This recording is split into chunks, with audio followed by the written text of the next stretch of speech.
the greatest Premier League title races ever, by the looks of things. Arsenal leaving it late at the Emirates. Everyone leaving it late, aren't they? Scotland, Italy, England, Ireland. It's all the drama. Particularly after that mistake from Aaron Ramsdale yesterday. But right now, Arsenal, top of the Premier League. Ben White with a clever ball back to Odegaard again. Back to White. Tries to cross. Havertz! Kai Havertz with the header to restore Arsenal's lead. Yeah, they got there and they lead the way for now ahead of that showdown between Manchester City and Liverpool later, so might not be on the top for long. But let's speak to a very relieved fan, I guess, Amanda from the Same Old Arsenal podcast. Hello, Amanda. Morning, Chris. Morning. I wonder, I mean, same old Arsenal. Wasn't really, I mean, it got a win, but it wasn't the same in terms of the amount of goals because, you know, you've absolutely been banging them in for fun recently, haven't you?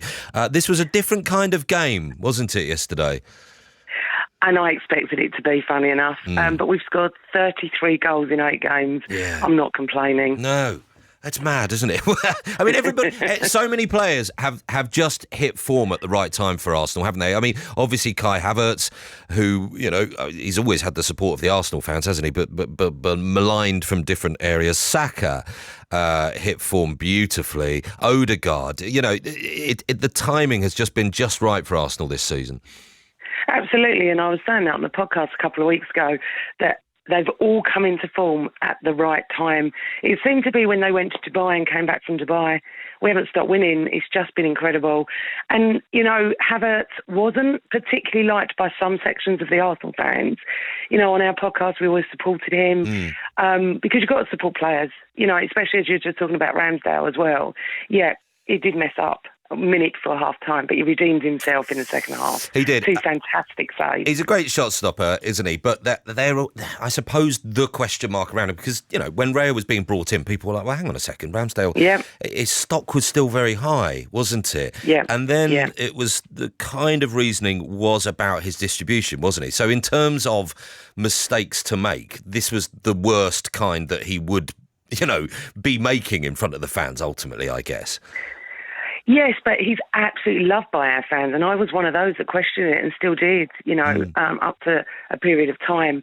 He's loved by us. He was supported by us. No one booed him. He was clapped off the pitch at half-time. You've got to support your boys. He's made a mistake. Goalkeepers do. Unfortunately, he hasn't played for us most of the season, so it's even more heightened.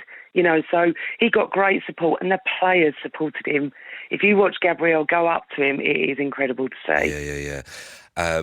My nephew's an Arsenal fan and he absolutely loves Ramsdale. I was looking high and low trying to find a Ramsdale shirt, you know, when he was absolutely riding high in the first team. But what do we think in terms of the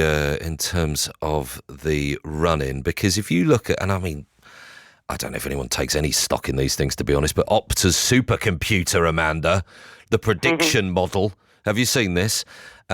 They estimate the probability of each match outcome, win, draw or loss, by using betting market odds and the Opta team rankings, right? So this is based on historical and recent team performances. Do you want to know what they've simulated? Go on, tell me. I don't take much stock in it. I know. I don't think I do either, but it's out there, so I'm going to tell you. So predicted Premier League final table, Opta. Manchester City have got, according to this, 49.4% chance of winning the title. Liverpool, 35.4% chance. Arsenal, 15.3% chance of winning the title, Amanda. What?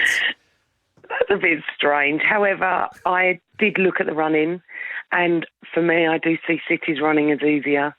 We've got to go to the Etihad. We generally don't do very well at the Etihad. Hopefully this is different, but Chris, it all comes down to the fitness of our players.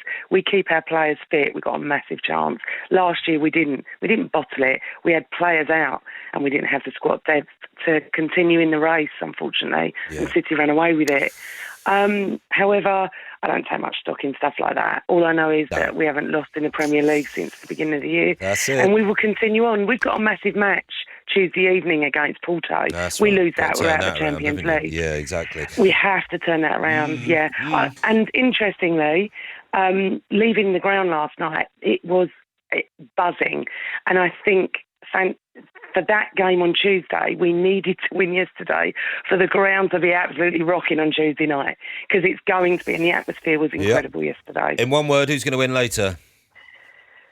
Oh, I think, most Arsenal fans are debating this. Sorry, I can't do one word. For us, a draw. Yep. If anyone's going to win, me personally, I want Liverpool, because we play City, and I think Liverpool could drop points. City really do. However, I'll be discussing all this at 11 a.m. on our podcast. Oh, right, there you go. Got a little opportunity there, didn't you? Okay, thank you, Amanda. Always good talking to you. Thank you, Amanda, from the Same Old Arsenal podcast. Remember, right, full commentary, Villa Spurs, and then Liverpool versus Manchester City on 5 Live and BBC Sounds this afternoon. Steve Crossman, live from